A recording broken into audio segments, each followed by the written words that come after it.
ایک اور یاد آ گئی کہ وہ جنتی جنت میں بیٹھا ہوگا اور اس کی جنت میں خوبصورت پرندہ موٹا تازہ فریش پرندہ وہاں پھر رہا ہوگا، خوبصورت باہر سے اور گوشت اس کا بالکل ایسا ہو جس کو کیا بولتے ہیں، بالکل نرم و نازک اور ٹینڈر، بہت خوبصورت بڑھیا سا گوشت۔ بعض گوشت ایسے ہوتے ہیں، بعض پرندے ایسے ہوتے ہیں کہ دیکھ کر کھانے کو جی جاتا ہے، کاش مجھے مل جائے میں پکڑ لوں اور کھا لوں۔ ہمارے گھروں میں کبھی پرندے آ جاتے ہیں، کبھی ہماری چھتوں پر آ کے بیٹھ جاتے ہیں، کچھ تو سوکھے سکھائے ہوتے ہیں اور کچھ ایسے ہوتے ہیں جو بہت فرسٹ کلاس ہوتے ہیں، دل کرتا ہے اگر یہ مل جائے تو ذبح کر کے اس کا گوشت ابھی بنا کے کھا لوں۔ تو جنتی جنت میں بیٹھا ہوگا اپنی مسز کے ساتھ،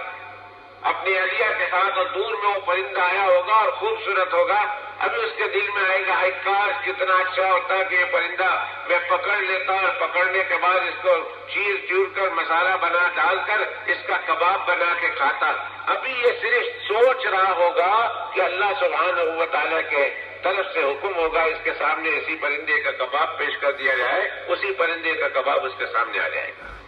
ابھی صرف سوچا ہے اس نے، کہ یہ کہا نہیں، بیگم سے بھی نہیں کہا، اس نے صرف دل میں سوچا ہے۔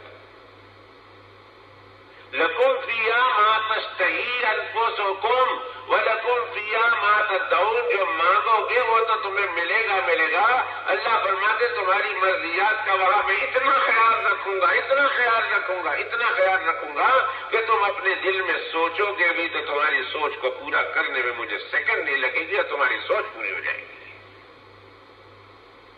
اس لیے کہ تم نے دنیا کی زندگی کو میری مرضیات پہ گزارا تھا نا، تم نے تمہاری 20، 30، 40 سال کی زندگی کو اپنی مرضیات سے گزارا تھا، نہیں میری مرضیات سے گزارا تھا۔ تو پھر آخرت میں تمہاری مرضیات کے مطابق تمہیں زندگی عطا کروں گا۔ وہاں بقول ہمارے حضرت مولانا یعقوب صاحب نانوتوی نور اللہ مرقدہ وبرد ملجاؤ کے صدر مدرس دارالعلوم دیوبند فرمایا کرتے تھے جنت میں کیا ہوگا، جنت میں ایک چھوٹی سی خدائی ہوگی، گویا چھوٹی سی خدائی مل جائے گی،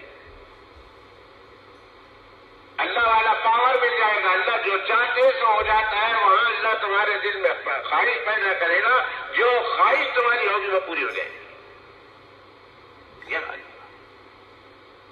لیکن اس کے لیے کچھ قیمت تو دینی پڑے گی، آزمائشوں سے گزرنا پڑے گا،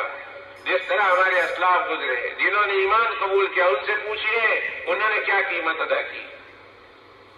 حضرت شیخ کی کتاب پڑھیے نور اللہ مرقدہ وبرد ملجاؤ قدس اللہ سرہ العزیز، اللہ تعالیٰ حضرت کی قبر پر کروڑ رحمتیں قیامت تک کی صبح کے لیے نازل فرماتا رہے۔ پڑھیں ان کی کتابیں، پتہ چلے گا انہوں نے دین کے خاطر، ایمان کے خاطر، اسلام کے خاطر کیا کیا قربانیاں دی، مارے کھائی، کیسی زبردست مارے کھائی،